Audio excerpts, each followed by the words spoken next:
बहुजन समाज की हर खबर पाने के लिए सब्सक्राइब करें अम्बेडकर पीपल्स वॉइस और बेल आइकन दबाएं। तो ऊपर कर लेना है। सर्वप्रथम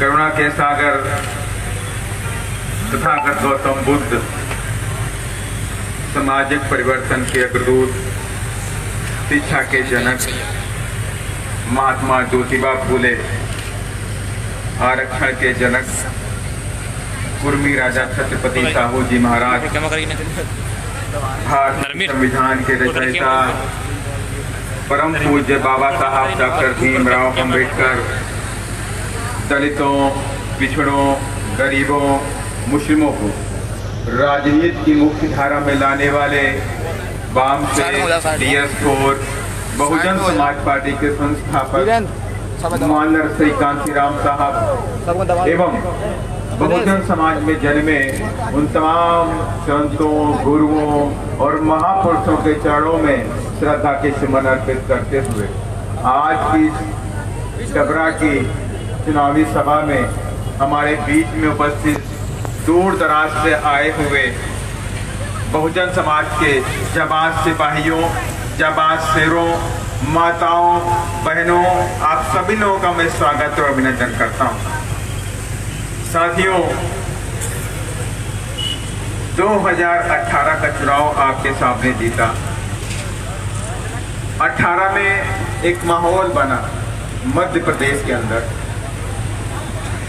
जब मध्य प्रदेश के अंदर नौजवानों ने अपने कानूनी, अपने संवैधानिक अधिकारों को लेकर के जंग लड़ी और उस वक्त इस प्रदेश के अंदर भारतीय जनता पार्टी की सरकार,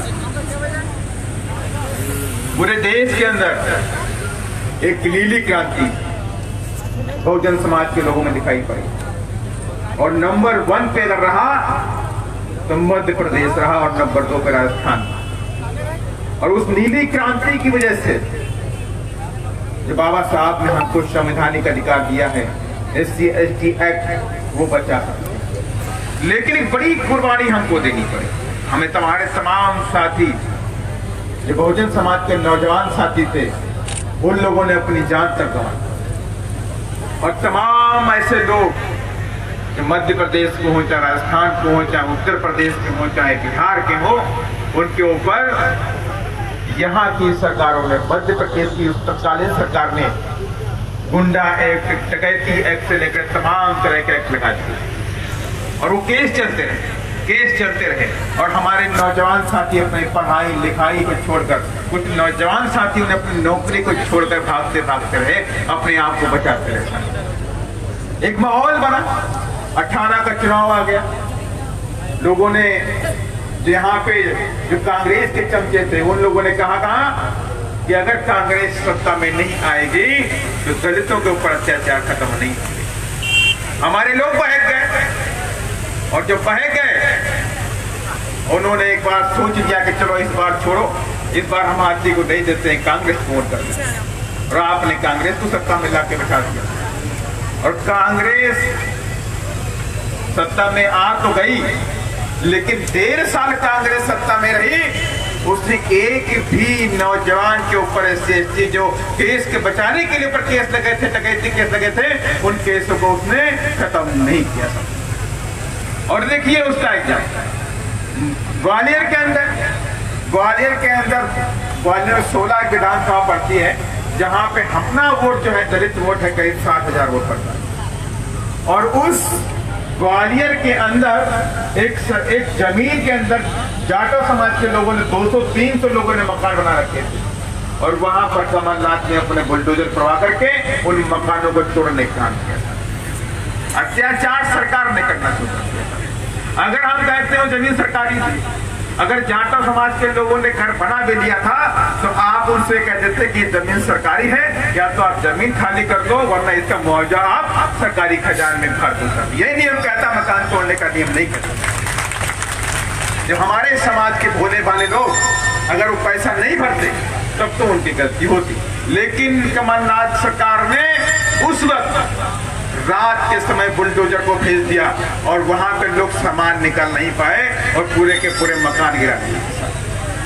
और कई सारी घटनाएं आपके सामने, गुना की घटना भी आपके सामने हुई, शिवपुरी में घटना आपके सामने हुई, यहाँ तक कि सतना के अंदर, रीवा के अंदर कई सारी घटनाएं कांग्रेस सरकार में होती रही साहब। लेकिन बात तो यही आती है कि आप सब लोगों ने तो वोट किया, सरकार भी बना ली, तो अत्याचार क्यों कम नहीं हुआ? अब अत्याचार तो कम नहीं होगा, क्योंकि आपने सत्ता तो उनके हाथों में दे दी है जो आप पर अत्याचार करना चाहते हैं।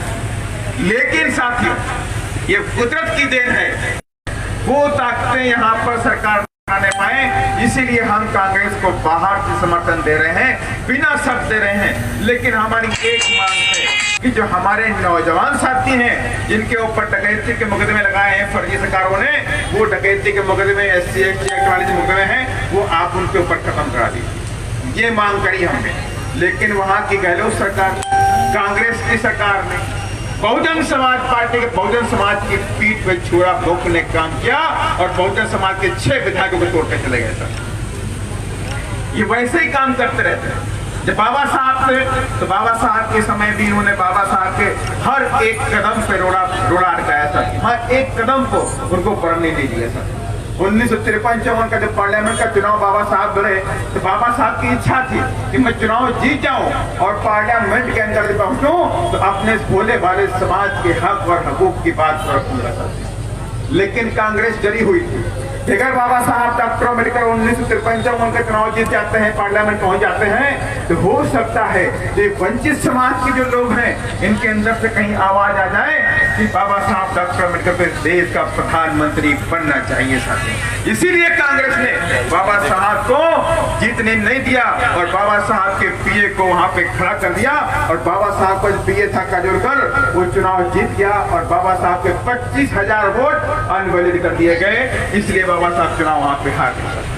ये दुख है साथियों, पीड़ा है हम लोगों के अंदर साथियों, कि अगर हम लोग आज नहीं जीते, हमारे महापुरुषों ने संघर्ष किया। अभी कह रहे संतोष गौड़ जी कह रहे कि अगर हमें महापुरुषों की देन है कि आप यहाँ कुर्सियों पे बैठे हुए हैं, और ये महापुरुषों की देन है कि हमारे समाज के लोग यहाँ नेता बनकर, और मुझ जैसा जाटों का बेटा इस देश की उच्च पंचायत में बैठकर ताजा करके, इस देन बाबा साहब की है, देन महाराज कांशीराम साहब की है, और देन बहन जी की साथी है, किसी और पार्टी ने नहीं साथी किया। कल आप सबने टीवी देखा होगा, पूरे दिन घटनाक्रम आप देखते रहे होंगे साथियों।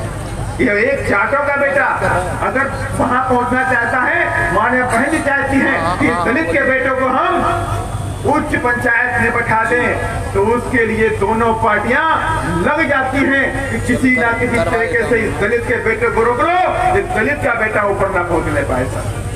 कांग्रेस ने साजिश करी साथी, सपा ने साजिश करी साथी, वहां पर इन सारी पार्टियों ने साजिश करी, मेरे खिलाफ साजिश करते रहे। लेकिन साथियों, जब ऊपर वाला जो कुदरत हमारे जो महापुरुष है साथियों, जब महापुरुषों का आशीर्वाद है और बहन जी का आशीर्वाद है, तो दुनिया की कोई ताकत रोक नहीं सकती साथी। ये ताकत है हमारे महापुरुषों में साथियों। इसलिए मैं साथियों आप सबसे कहना चाहता हूँ, मेरी तबीयत खराब है, तब भी मैं आपके बीच में इधर आया, रात में इधर आ गया, फिर हम आ जाते हैं, कम से कम आप लोगों से रूबरू हो लेंगे, लंबी बात नहीं करेंगे, लेकिन एक बात थी, एक दिल की तमन्ना थी कि आप लोगों से हम मिले आकर के। लेकिन हम आपसे इतना रिक्वेस्ट जरूर करते हैं कि हमने जो टिकट दिए हैं कोई धन्ना से तो नहीं दिया। एक तरफ तो वो प्रत्याशी है जो 35 करोड़ रुपया लेके गटकार गया है कि नहीं है, हम नहीं कह रहे हैं, हम सुनने को मिला भाई कि हमारे पास कोई भी तो नहीं है। जो मीडिया वालों ने बोला, कि आम जनता बोलती है, कि बच्चा इस देश का बोलता है।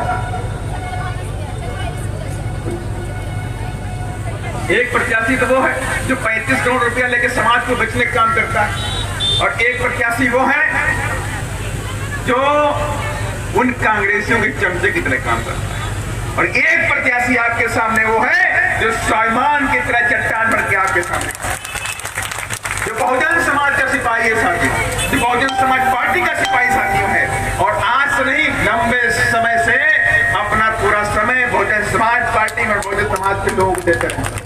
ऐसे गरीब प्रत्याशी को हमने आपके बीच में प्रत्याशी बनाया।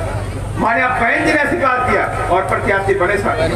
आज आपके सामने संतोष गौड़ प्रत्याशी हैं। ये धन्ना सेठ नहीं है, ये अरबपति खरबपति नहीं है, इनके पास पेट्रोल टंकी नहीं है, इनके पास बड़े बड़े खदान नहीं है, बड़ी बड़ी जमीनों के मालिक नहीं है, लेकिन बहुजन समाज के शेर हैं साथियों। ये मैं आपसे कहना चाहता हूं और मुझे यकीन है जब इस डबरा से हाथी भोपाल जाएगा तो दहाड़ डबरा तक सुनाई पड़ेगी। और इसी उम्मीद के साथ मैं चाहता हूं कि मेरे डबरा के साथियों, आप सभी लोगों को माननीय बहन जी का मान सम्मान रखना है। और ये वक्त आ गया है कि आप माननीय कांशीराम साहब के सपनों को पूरा करें। माननीय कांशीराम साहब कहते थे कि हमें सत्ता की चाबी चाहिए। क्या बोलते थे?